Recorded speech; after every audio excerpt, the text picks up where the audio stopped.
This is the Washington Week Webcast Extra.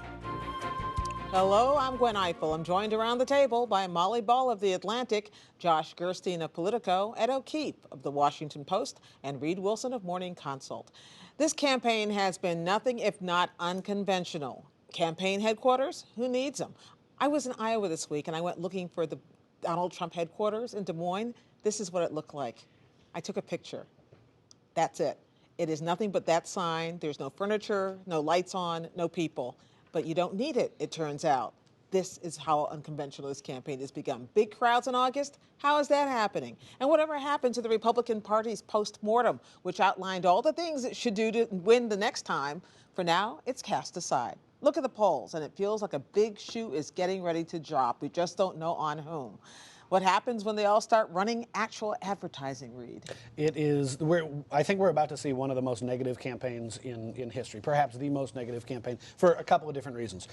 First of all, we've got the candidates who are likely to become the nominees.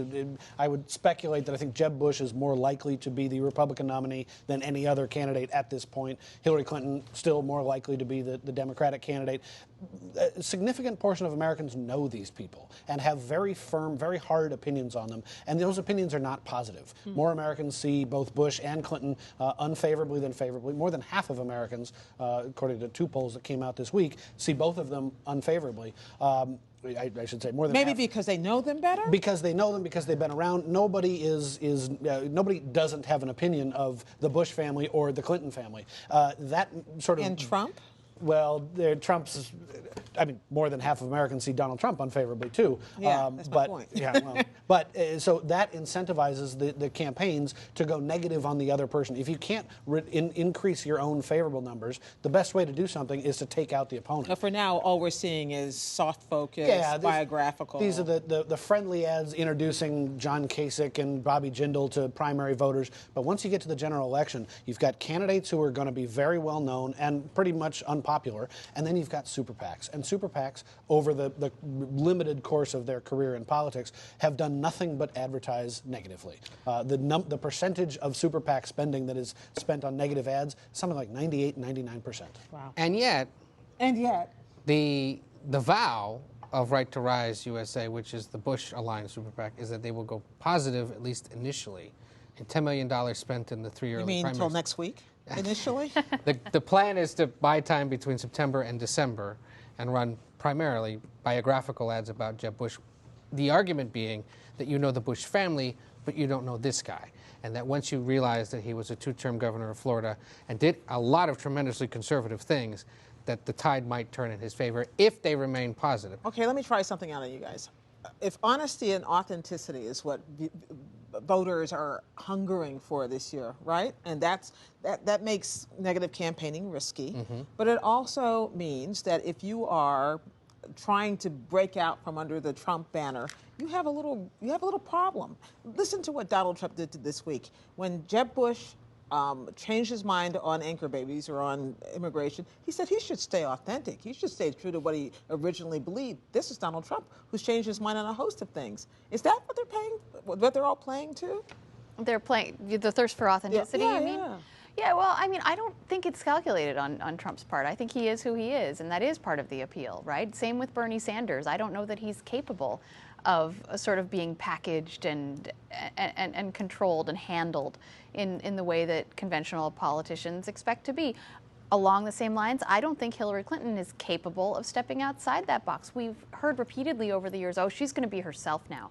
Well, this is who she is. She is this terribly choreographed person, this person who's fundamentally sort of stiff in front of a microphone or a crowd, and who gets all tangled up in herself and cannot tell a joke to save her life. And, not a good one. Candidates sort of tend to revert to type. Hillary Clinton has a lot of strengths, but that isn't one of them, and so we are seeing who she really is. I read somewhere today that someone quoted as saying Trump creates his own weather system, which is true. So let's assume the weather system, for whatever other reason, moves off.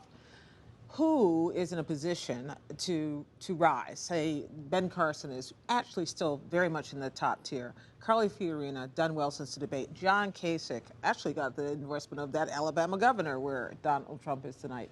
Is there room? I think there's definitely room for somebody to come up. I'm doubtful that it's going to be Carson, because I feel like if you go through a period where Trump is rejected, perhaps for some of the most outlandish things that he said, people will start to look at Carson, and he's said similarly outlandish things. I mean, he talked this week, I think, about using drones to kill people that are waiting on the border or something, which sounds sort of like an East German kind of approach. So I don't think he's necessarily the one. I do think that you are more likely to see a Kasich or maybe even a Scott Walker figure emerge from the haze.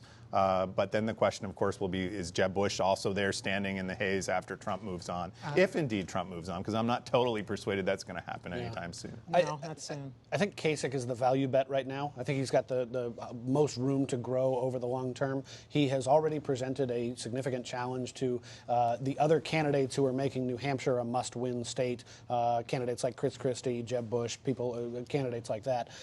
He's made this stand, by the way, by advertising early. His super PAC has spent a little more. That's how he got into the debate stage. And it worked. He got about $3 million.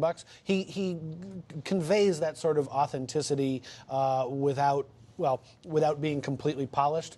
Sometimes that works against him, as it did at a big donor conference held by the Koch brothers network. He made some comments that were interpreted as rude to a woman who was in the audience. People have actually accused him of being rude. I've never heard that. Yes, shock and surprise. But he's coming across well now, and a lot of people in New Hampshire, at least, are reacting well to him. I think he's got a good chance. I think the person who needs to turn around the fastest is Scott Walker, though. He has seen his poll numbers plunge. Pre-debate, he was at 9%. Post-debate, he's at 3%. Nationally, Donald Trump has supplanted him in Iowa. So you've got two governors on very different trajectories here, both of whom one of them has to turn it around, one of whom just has to capitalize on the opportunity. And another debate next month in about a month. Remember that September and October, the Senate actually has to do its work. And remember that Ted Cruz is still in the Senate. I think he's someone who at least will have a moment.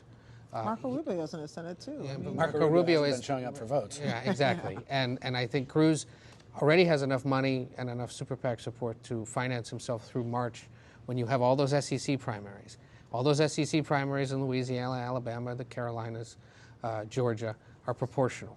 His goal is to siphon off just enough to leave him in the mix as someone who has to be heard. And if he successfully does that, if he can replace Trump as a sort of more establishment style but still renegade Republican presidential candidate, certainly I think he has a chance. That's his plan. Yes. I mean, he's been saying that Trump is renting his supporters, and there's some validity to that. And remember, you've got an Iran vote, you've got a government shutdown threat. Those are tailor-made for Ted Cruz. Okay. Well, thank you all very much. Thanks for watching as well. While you're online, check out everything else our panelists are covering in news you need to know every day at pbs.org/Washington Week. And we will see you next time on the Washington Week Webcast Extra.